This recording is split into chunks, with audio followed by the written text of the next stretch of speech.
हज यात्रा रे एजाबत 14 जनकर मृत्यु होइथिबा बेले 17 जन अछंती निखोज। आसंतु जानिबा एआर सर्विसेज खबर विषय रे। प्रबल गरम रे जनजीवन अस्तव्यस्त होई पड़लानी।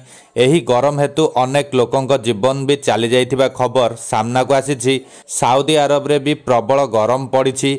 एही भितरे मक्का रे गत शुक्रवार हज यात्रा आरंभ हो जाइछि।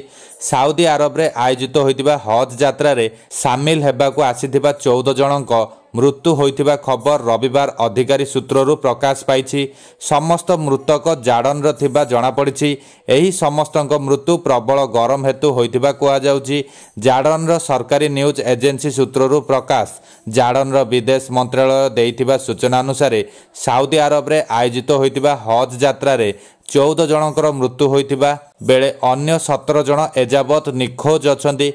खबर लेखा हेबा पर्यंत सेमानक संपर्क में कौन प्रकार सूचना मिल पारि नथिला। एही घटना पूर्वर अत्यधिक गरम हेतु 6 जनकर मृत्यु होइतिबा मंत्रालय सूत्ररू प्रकाश पाइथिला। निखोज थिबा 17 जन लोकंक पता लगाइबाकू चेष्टा करा जाउछि।